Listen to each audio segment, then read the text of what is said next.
Dear students, this is my sixth lecture on chapter number 5, oscillations. Now in this lecture, we study about the phase in SHM. You know about the SHM, simple harmonic motion. तो simple harmonic motion में phase क्या होता है? Phase in SHM. Actually, the phase in SHM or in any other motion is basically the state of oscillation. Phase of SHM क्या होता है? State of oscillation होता है। मतलब वह टर्म जो स्टेट ऑफ ऑसिलेशन को एक्सप्लेन करता है उसको हम फेज ऑफ एसएचएम कहते हैं। तो in order to know the state of oscillation in SHM we need to know the displacement, that is the position, the direction of velocity and the oscillation number during the oscillation at that instant of time. तो हमको किन किन चीज़ों की ज़रूरत पड़ेगी in order to know the state of oscillation in SHM? We need to know the displacement. और displacement को हम एक्स से एक्सप्रेस करते हैं या रिप्रेजेंट करते हैं। और किस चीज़ की ज़रूरत पड़ती है? To know the velocity and acceleration. But only to knowing only the displacement is not enough to give the phase in SHM. Why? Because knowing only the displacement is not enough, because at a given position there are two possible directions of velocity. तो हमने explain किया था एक particle UCM perform कर रहा है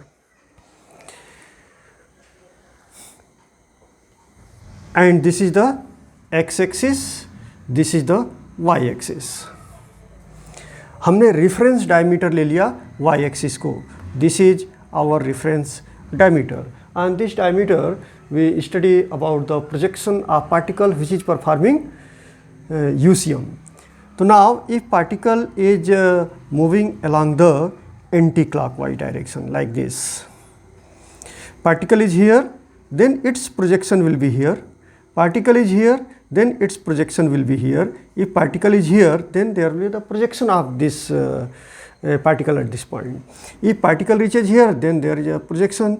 यहाँ particle आता है तो projection यहाँ पे होगा, यहाँ आने के बाद से projection यहाँ पे होगा। तो इस तरह से यहाँ projection यहाँ आया, फिर यहाँ particle आने के बाद से यहाँ पे projection होगा।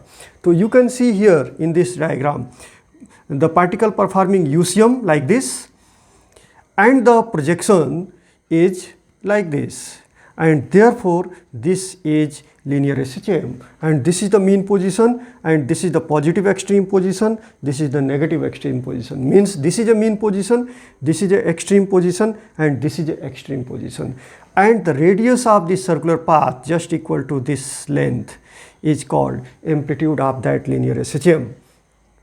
तो यहाँ पे हमने ये डिस्कस किया कि knowing only the displacement is not enough.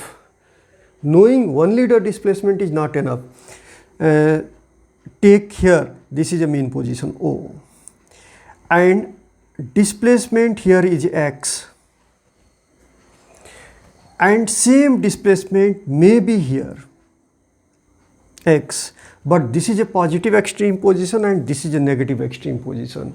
If the displacement is x along the positive extreme position, then what is the direction of the velocity? Direction of velocity will be towards the positive extreme position. And if the displacement is here along the negative extreme position, then the velocity of the particle will be towards the negative extreme position. So displacement is same.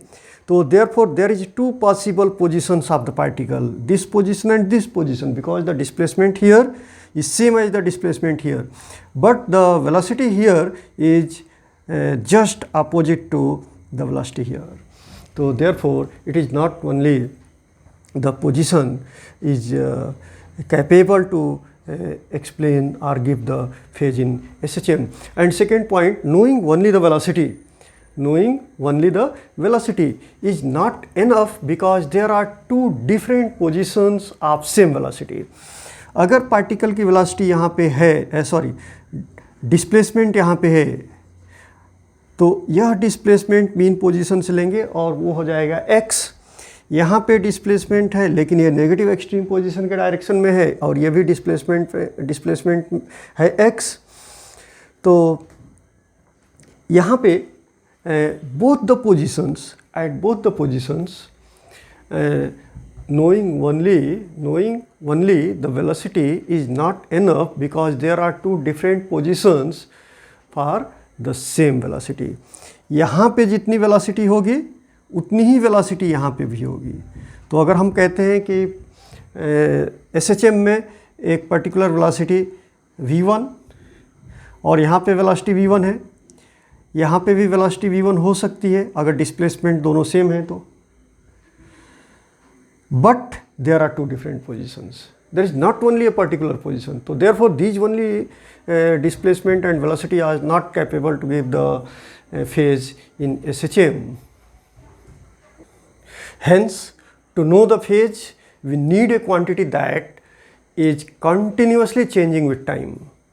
मतलब phase in SHM को explain करने के लिए या phase of SHM को जानने के लिए हमारे पास एक ऐसी क्वांटिटी चाहिए जो टाइम के साथ वेरी होता है, टाइम के साथ वेरी होता है। With change in time there is change in that quantity and that quantity is angular displacement theta. वह क्वांटिटी कौन सा है? एंगुलर डिस्प्लेसमेंट थीटा है। एंड यू नो दैट इससे पहले हमने स्टडी किया था, पार्टिकल यूसीएम परफॉर्म कर रहा है तो उस पार्टिकल का जो प्रोजेक्शन होगा एक किसी भी डायमीटर को हम कंसिडर करेंगे और हमने कंसिडर किया था वाई एक्सिस के अलॉन्ग जो डायमीटर है उसको।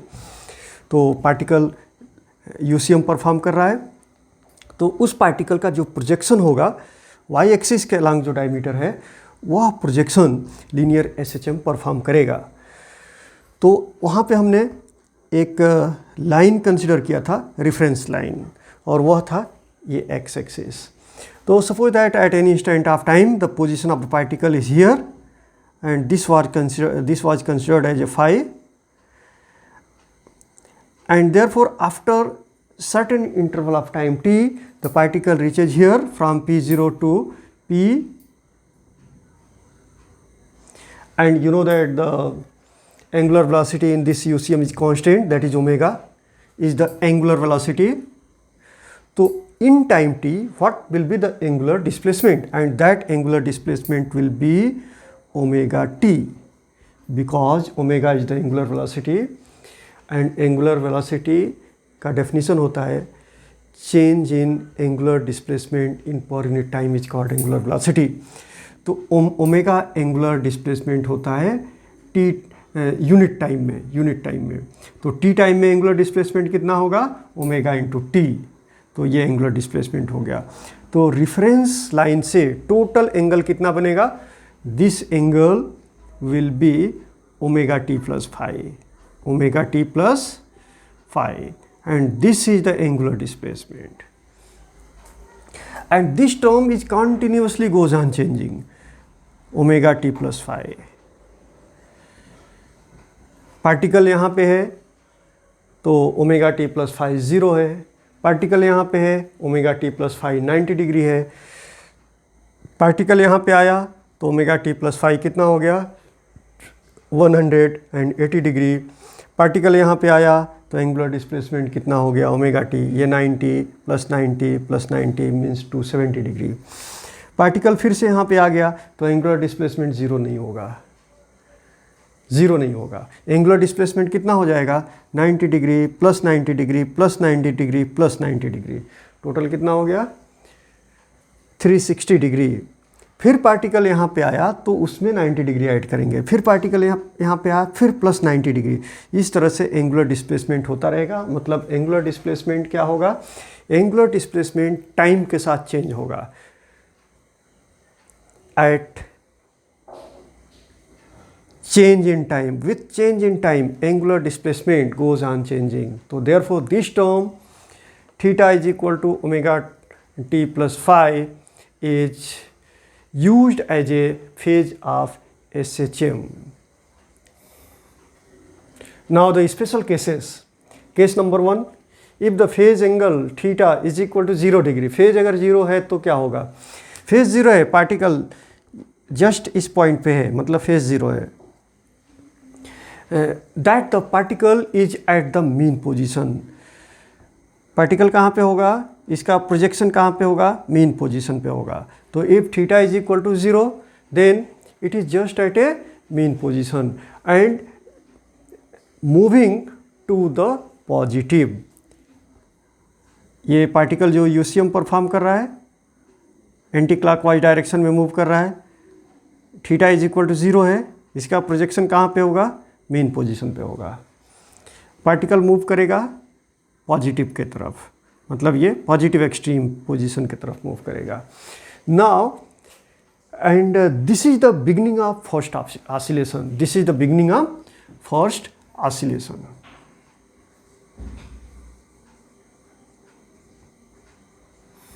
Now when theta is equal to 360 degree और 2 पाई रेडियन, 360 डिग्री और 2 पाई रेडियन, मतलब कि यह पार्टिकल कंप्लीट वन ऑसिलेशन पूरा कर लिया। Now then at theta is equal to 360 degree the particle at a mean position but beginning of second oscillation. अब यहाँ पे सेकेंड ऑसिलेशन की स्टार्टिंग हो गई है, it is a beginning of second oscillation. Now again if theta is equal to 2 pi के बाद से 4 पाई रेडियन ले लेते हैं, 4 पाई रेडियन, तो फिर एक ऑसिलेशन कंप्लीट हो जाएगा और पार्टिकल कहाँ पे होगा, मीन पोजीशन पे, and it will be just beginning of third oscillation.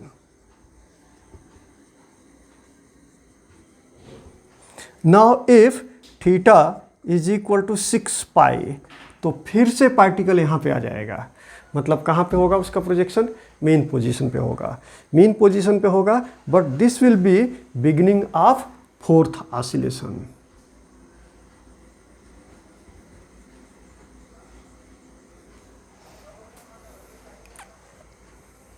Now case 2, phase theta is equal to 180 degree, 180 degree means pi radian, तो this is just theta is equal to 0 and here pi radian, तो therefore at theta is equal to 180 degree और pi radian, this indicates that during its first oscillation and the particle is at the mean position again, particle यहाँ पे भी इसका जो projection होगा कहाँ पे होगा, मीन पोजीशन की तरफ होगा, but the particle is at mean position moving to the negative, लेकिन यह नेगेटिव एक्सट्रीम पोजीशन की तरफ मूव करेगा। Again phase theta is equal to 360 degree plus 180 degree means 2 pi plus pi radian, 2 pi plus pi radian. Then the successive oscillations, फिर से एक पूरा करने के बाद से यहाँ पे आ जाएगा, तो in that position the particle will be in the mean position but towards the negative. Now case 3, if phase theta is equal to 90 degree means pi by 2 radian, अगर थीटा 90 डिग्री है तो पार्टिकल कहाँ पे होगा, positive extreme position पे होगा, और कौन से ऑसिलेशन में होगा, फर्स्ट ऑसिलेशन में होगा। तो if theta is equal to 90 degree और pi by 2 radian, it means the particle is at a positive extreme position during first oscillation. In case theta is equal to, अब second oscillation में कब आएगा, if theta is equal to 360 plus 90 degree means 2 pi plus pi by 2 radian, तो therefore again the particle is at a positive extreme position but during the second oscillation. Now in case theta is equal to 4 pi plus pi by 2, it means the particle is at the positive extreme position but during the third oscillation.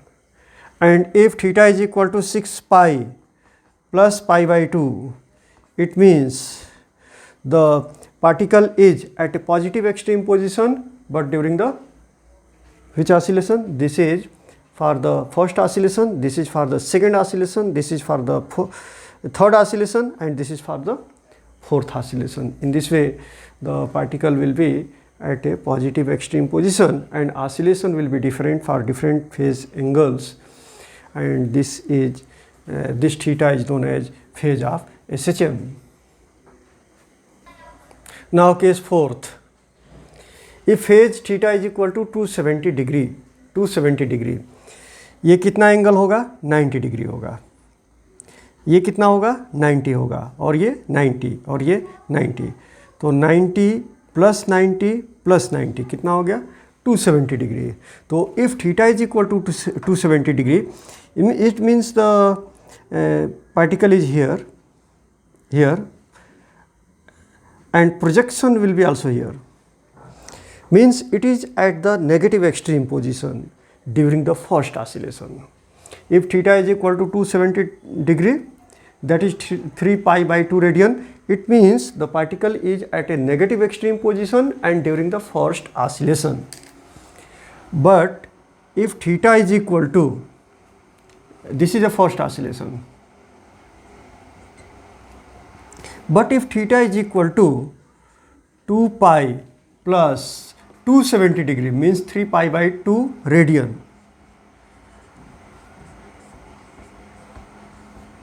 it means the particle again here after completing one oscillation reaches here, and this is during the second oscillation and it is at a negative extreme position. If theta again is equal to, theta means the phase of SHM, 4 pi plus 3 pi by 2 radian, then particle reaches again here, that is at a negative extreme position and during the third oscillation. So in this way the phase angle goes on changing and the particle performing linear SHM and its position also goes on changing, and therefore this term is capable to explain the phase of state of oscillation. Now this is a question that is an example of your textbook. Describe the state of oscillation if the phase angle is 1110 degree. So you know that this is a UCM और y axis पे हम इसका projection ले रहे हैं जो linear SHM है. ये x एक्सिस है, this is a origin, that is a center of the circular path. Suppose that initially the particle is here and phase angle is 1110 degree. 1110 degree. You can write this is equal to 3 into 360 degree. 3 को 360 से multiply करेंगे और इसमें 30 degree add करेंगे, तो ये हो जाता है 1110 डिग्री. 360 से हमने क्यों मल्टीप्लाई किया? 360 के टर्म में क्यों फाइंड आउट किया? इसलिए कि 360 डिग्री फेज एंगल होने के बाद से एक ऑसिलेशन कंप्लीट हो जाएगा. पार्टिकल यहाँ पे है 180, 360. 360 में वन ऑसिलेशन कंप्लीट हो गया and then there will be the beginning of second oscillation, और फिर से 360 के बाद से दूसरा ऑसिलेशन भी कंप्लीट हो गया and then there will be the beginning of third oscillation. फिर से 360 के बाद से थर्ड ऑसिलेशन भी पूरा हो गया and there will be the beginning of fourth oscillation. तो therefore this indicates that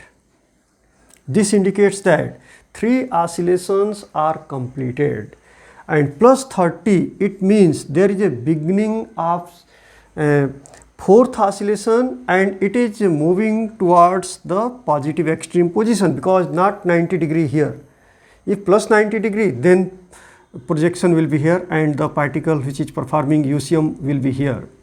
So means just will be along the positive extreme position, but not 90 degree. This is not 90 degree, less than 90 degree. तो 90 degree अगर plus करेंगे तो particle यहाँ पे पहुँच जाएगा, लेकिन पार्टिकल यहाँ पे पहुँचा नहीं है, 90 से कम है, मतलब पार्टिकल इन दोनों के बीच में है और किधर जा रहा है, towards the positive extreme position.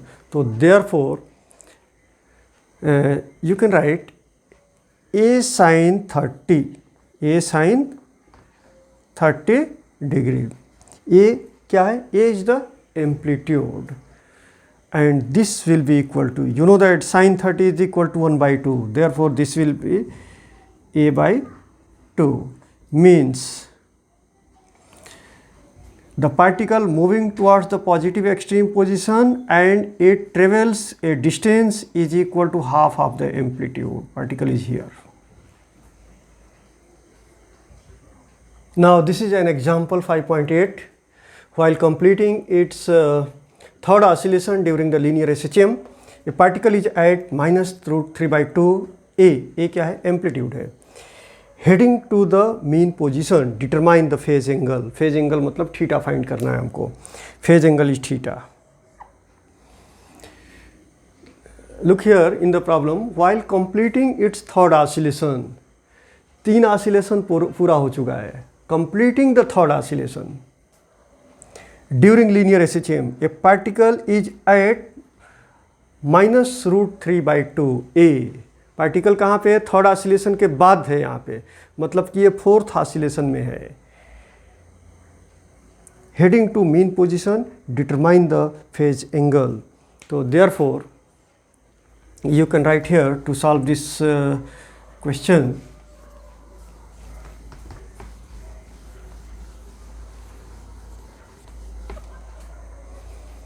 Now A sin θ1, A sin θ1, θ1 इसलिए ले रहे, थीटा नहीं ले रहे, इसलिए कि थीटा 3 ऑसिलेशन पूरा हो चुका है, उसके बाद से एंगल दिया गया है. After completion of 3 oscillations the angular displacement is θ1. तो therefore A sin θ1 is equal to -√3 by 2 A. तो therefore you can say this will be equal to θ1 कितना हो जाएगा? θ1 is equal to 2 pi minus pi by 3 radian,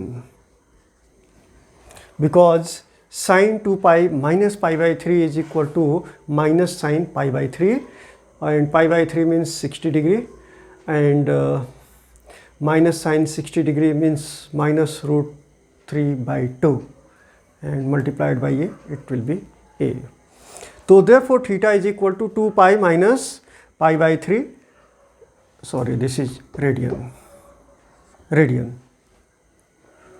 So therefore as the third oscillation is already completed and this is going into the fourth oscillation, so therefore theta, that is the phase angle, this is in the third oscillation, means 2 oscillations are completed. 2 oscillations are completed. Listen this question again. While completing its third oscillation, linear SHM in a particle is -√3 by 2 A, heading to the mean position, determine the phase angle. So therefore as it is the third oscillation, therefore phase angle theta is equal to 2 into 2 pi and plus θ1. So therefore this will be equal to 2 into 2 pi means 4 pi, and plus θ1 means 2 pi minus pi by 3. So therefore this will be equal to 4 pi plus 2 pi, 6 pi, and minus pi by 3, तो ये कितना हो जाएगा, this will be equal to 18 pi minus pi, तो therefore this will be equal to 17 pi by 3 radian, 17 pi by 3 radian. तो therefore phase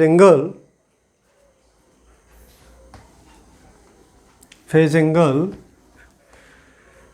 theta will be equal to 17 pi by 3 radian. And next content of this topic will be in the next lecture. Thank you.